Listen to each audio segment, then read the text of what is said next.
Assalamualaikum warahmatullahi wabarakatuh. Ahlan wa sahlan wa marhaban bikum jami'an bi qanati Sam Imam.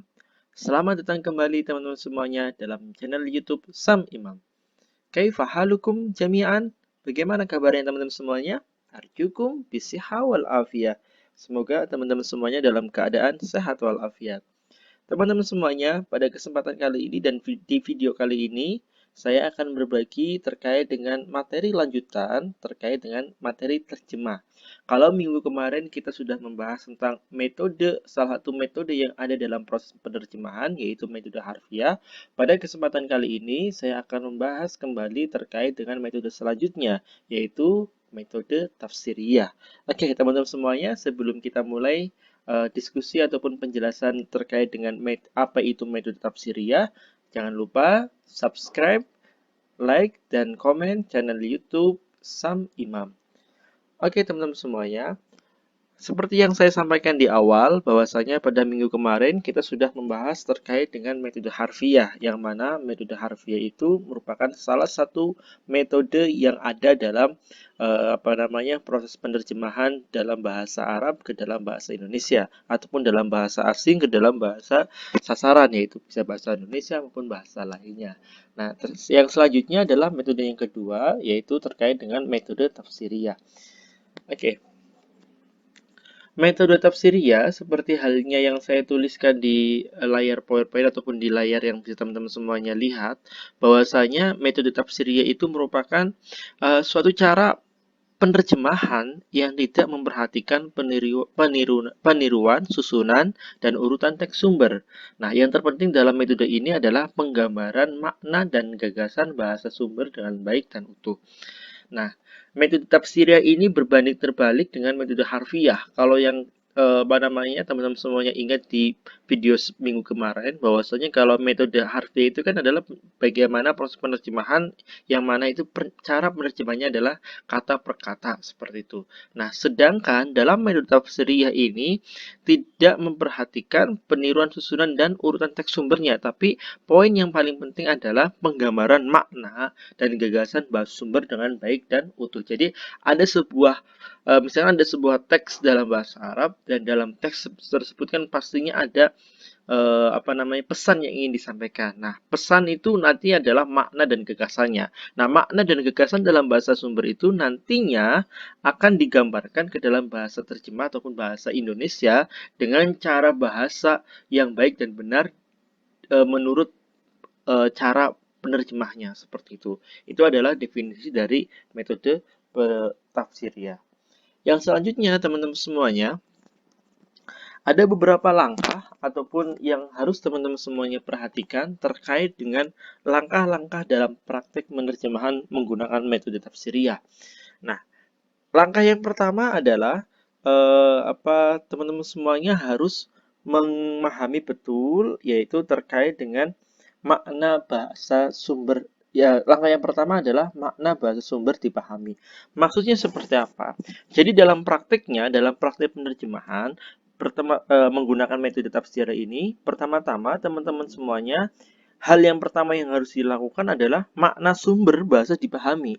Jadi makna dalam bahasa Arab itu harus dipahami. Pesannya apa yang ingin disampaikan itu harus dipahami terlebih dahulu, seperti itu. Nah, langkah yang kedua adalah makna dituangkan ke dalam struktur bahasa lain sesuai dengan tujuan penulis teks sumber.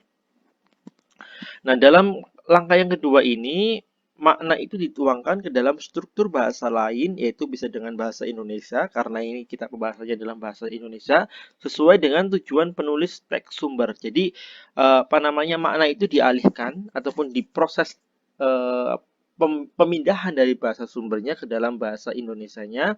Nah, tapi tetap memperhatikan pesan dan tujuan yang ingin disampaikan oleh penulis teks aslinya, yaitu penulis teks bahasa Arab seperti itu. Dalam mengikuti metode ini, seorang penerjemah itu tidak usah bersusah-susah memaksakan diri untuk memahami setiap katanya seperti itu. Akan tetapi ketika dia sudah memahami sebuah maknanya secara umumnya ataupun secara garis besarnya, dia langsung bisa memahami, oh nanti langkah selanjutnya adalah seperti ini. Saya berikan contoh, misalkan ada sebuah teks dalam bahasa Arab. Nah, kalau kita menggunakan metode harfiah itu kan kita harus menerjemahkan kata per katanya. Tapi kalau menggunakan metode tafsiriyah, kita harus pahami dulu kira-kira makna apa namanya yang ingin disampaikan ataupun yang terkandung dalam teks bahasa Arab itu apa. Kita pahami secara detailnya dulu, tujuan yang ingin disampaikan oleh penulis itu apa, kita pahami betul.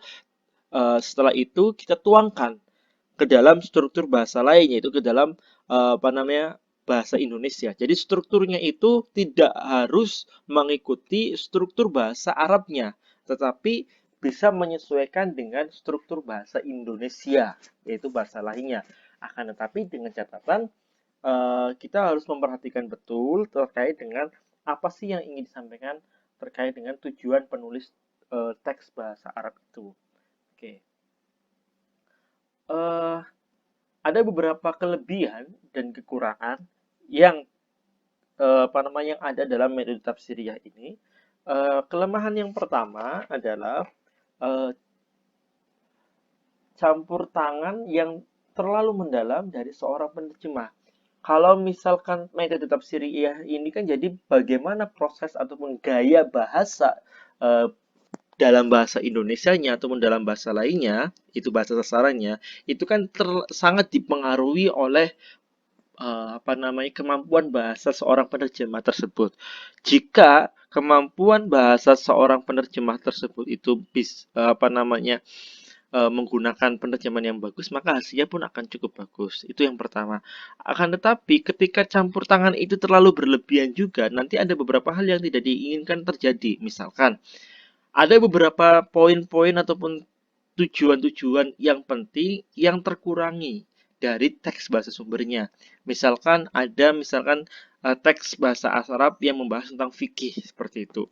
Nah, karena seorang penerjemah ini menggunakan metode tafsiriyah, jadi dia menerjemahkan ke dalam bahasa Indonesianya banyak bahasa yang apa namanya yang dia gunakan lebih condong kepada lebih condong ke bagaimana gaya bahasa apa namanya bahasa Indonesia. Jadi dia menggambarkan ataupun menuliskan penerjemahan dengan menggunakan bahasa Indonesia sesuai dengan pemahaman yang dia dapatkan ataupun yang penerjemah pahami dari teks bahasa asingnya. Nah, dalam poin menerjemahkan apa yang penerjemah pahami dalam bahasa Arabnya itu perlu diperhatikan betul. Bisa jadi pemahaman seorang penerjemah itu bisa mendapatkan pemahaman yang baik dan benar, bisa jadi juga akan terjadi apa namanya pemahaman yang kurang baik dan benar seperti itu. Nah, ketika poin kedua ini yaitu pemahaman yang seorang penerjemah ini dapatkan itu kurang sempurna, otomatis nanti dalam teks ataupun produk terjemahannya itu akan banyak hal-hal yang berkurang dari eh, apa namanya sumber ataupun pesan yang ingin disampaikan dari bahasa Arabnya seperti itu. Itu kurangannya di situ. Nah, akan tetapi metode ini juga memiliki kelebihan. Kelebihan yang pertama adalah penerjemahan tafsiriyah ini lebih mengutamakan penyampaian pesan atau gagasan ke hadapan para pembaca seperti itu. Jadi apa namanya ketika penerjemahan menggunakan metode tafsiriyah ini kan seorang penerjemah berusaha semaksimal mungkin bagaimana gaya bahasa penerjemahannya itu bisa lebih dipahami oleh pembaca. Nah, akan dengan catatan pesan dan makna dan tujuan yang ada dalam apa namanya yang ada dalam bahasa Arab tersebut atau bahasa asingnya itu tetap tersampaikan. Nah, itu karena apa namanya tidak terpaku kepada bahasa susunan dan struktur bahasa asingnya, tetapi lebih menyesuaikan kepada bahasa sasarannya itu bahasa Indonesianya, ini akan menjadi hal yang positif seperti itu. Karena apa? Ketika itu bisa disampaikan, ketika itu bisa dituangkan, nanti timbullah kelebihan yang kedua, yaitu penerjemahan lebih komunikatif ketimbang penerjemahan yang literal.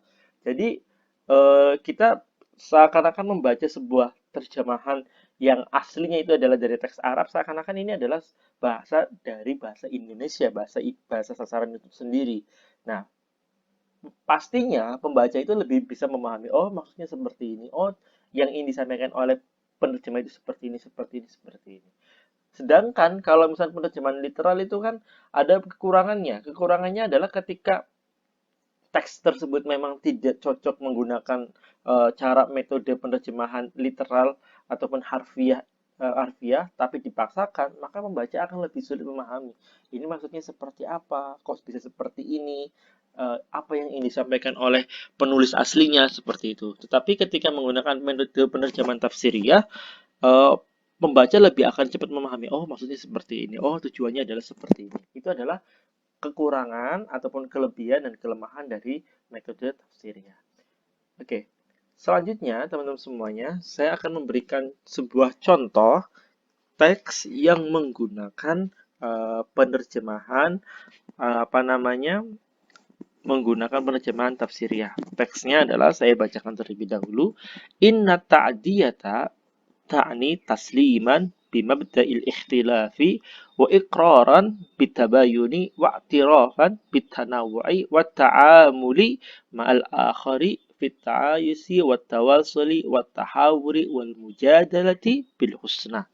Nah, ini adalah sebuah teks yang nantinya ketika proses penerjemahan ke dalam bahasa Indonesianya itu menggunakan metode penerjemahan tafsiriyah.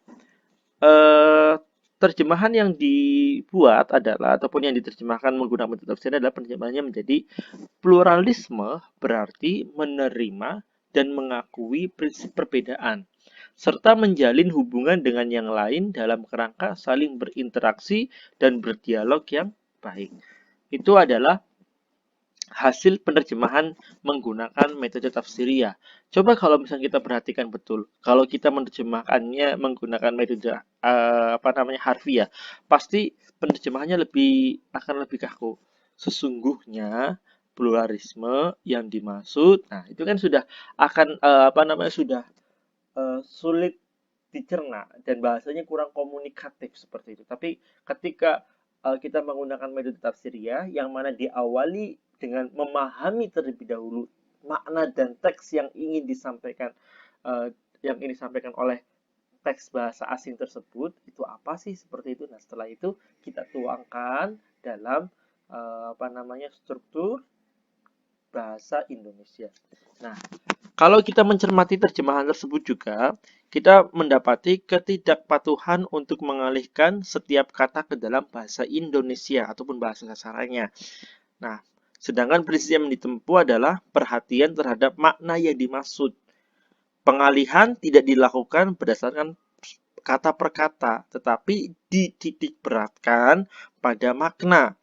Nah, meskipun demikian, teman semuanya, terjemahan tersebut di atas tidak melenceng dari ide atau gagasan yang dimaksud. Jadi catatannya adalah terjemahan tadi yang saya tuliskan itu tidak melenceng dari ide atau gagasan yang dimaksud dari penulis aslinya, yaitu penulis bahasa Arabnya seperti itu. Itu adalah contoh dari teks bahasa Arab yang diterjemahkan dengan metode tafsiriyah. Jadi awalnya langkah yang pertama adalah kita harus terlebih dahulu memahami makna yang ada ataupun yang terkandung dalam bahasa asing ataupun bahasa Arab tersebut. Nah, setelah itu kita tuangkan ke dalam struktur bahasa Indonesia.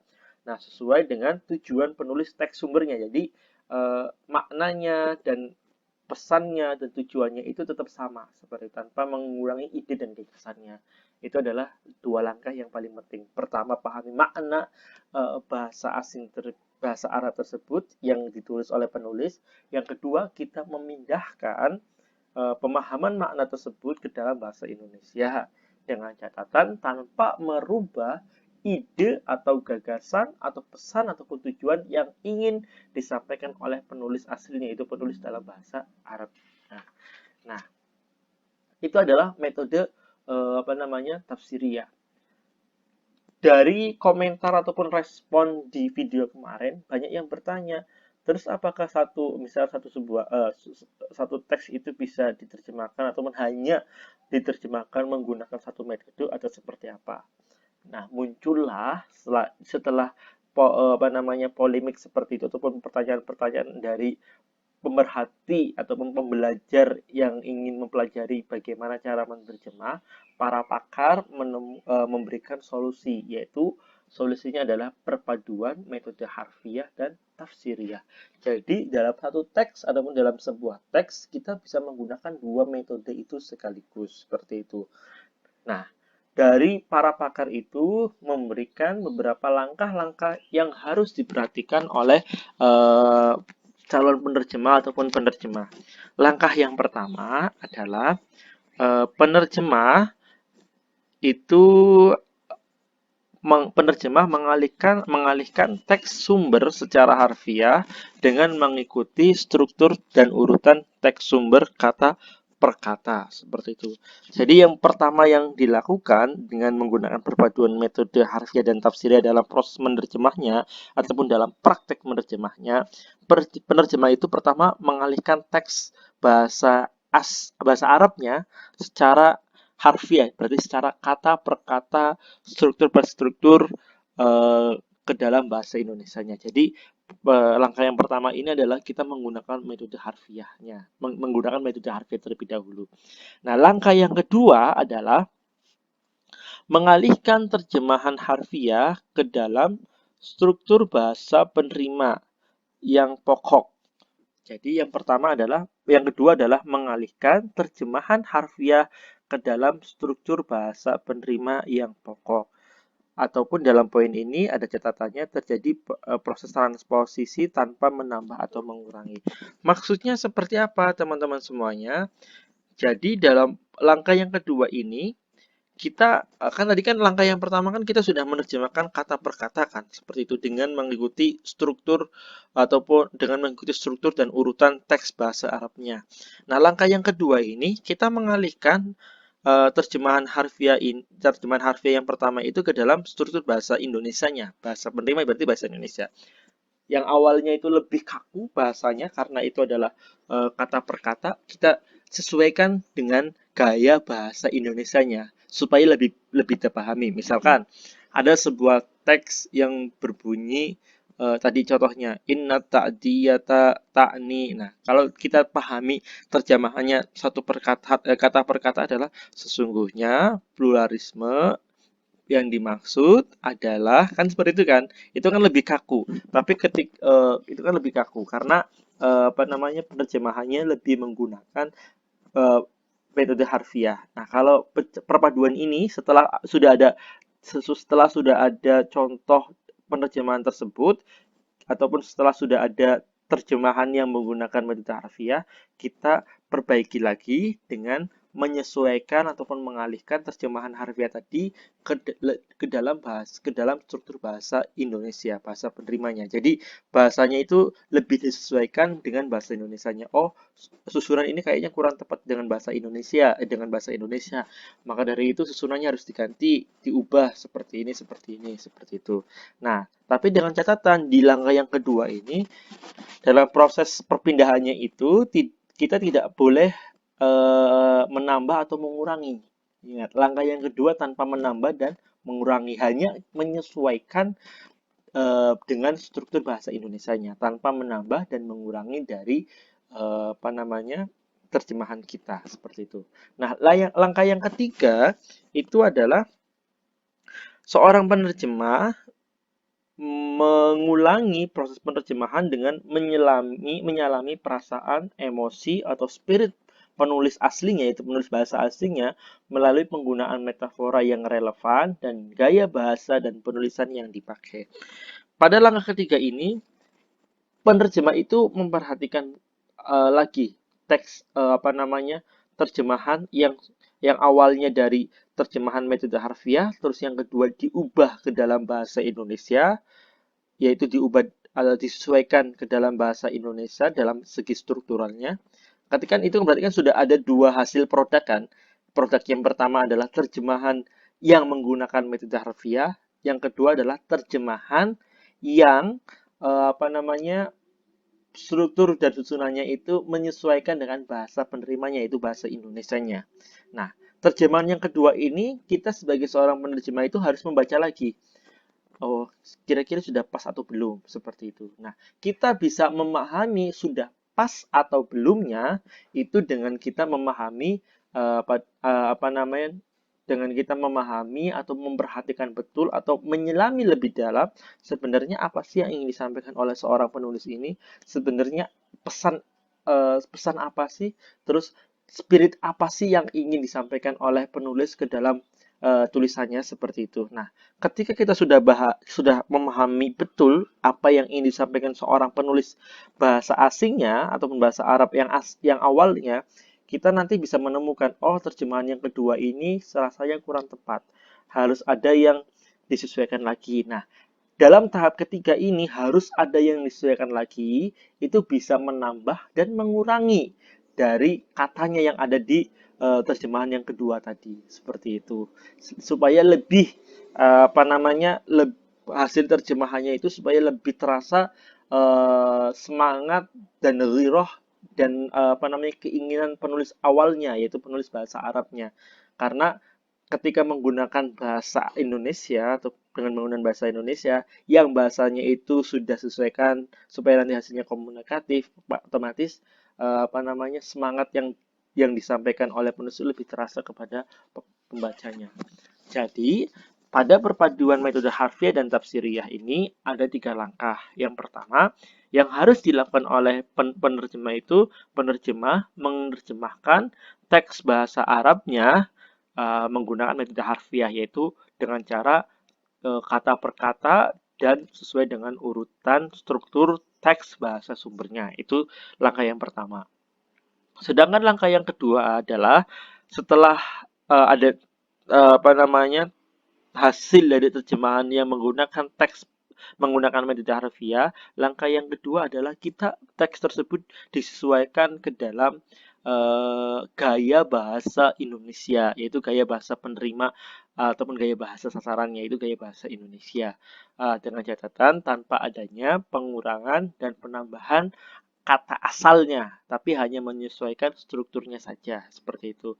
Dan langkah yang ketiga, itu penerjemah mengulangi lagi proses penerjemahan yang kedua tadi, apakah sudah betul ataukah masih kurang atau seperti apa. Nah, penyesuaian antara apa namanya masih kurang ataupun masih kurang sempurna dan yang lain-lainnya itu bisa saja ada tambahan apa namanya penambahan kata dalam bahasa Indonesianya ataupun penambahan frase dalam bahasa Indonesianya. Karena penerjemah melakukan hal itu supaya pesan yang disampaikan oleh penulis aslinya, itu penulis bahasa Arabnya, itu bisa langsung terasa oleh pembacanya. Seperti itu. Jadi langkah yang pertama itu masih menggunakan metode harfiah, dan langkah kedua dan ketiga itu menggunakan metode tafsiriyah. Itu adalah jalan tengah yang dikemukakan oleh para pakar ataupun para ahli dalam proses terjemah dari bahasa sumber ke dalam bahasa sasaran, dari bahasa Arab ke dalam bahasa Indonesia. Mungkin itu teman-teman semuanya yang bisa disampaikan oleh saya terkait dengan topik metode tafsiriyah, dan tadi ada jalan tengah yaitu perpaduan antara metode tafsiriyah dan metode harfiah yang disampaikan oleh para pakar ataupun para ahli dalam terjemah seperti itu. Semoga apa yang saya sampaikan ini bisa bermanfaat bagi kita semuanya. Dan apa namanya ketika teman-teman semua masih bingung silakan sampaikan ataupun tanyakan ke dalam di dalam kolom komentar di bawah ya. Syukron teman-teman semuanya, semoga kita semuanya dalam keadaan sehat walafiat. Arjulakum an-najah. Semoga teman-teman semuanya bisa sukses dalam proses pembelajaran, dan ayo kita berlatih untuk menerjemah bahasa Arab ke dalam bahasa Indonesia. Syukran, akhirul kalam, astaghfirullahaladzim alal istighfar, Allahumma muwaffiq ila aqwamit thoriq. Assalamualaikum warahmatullahi wabarakatuh.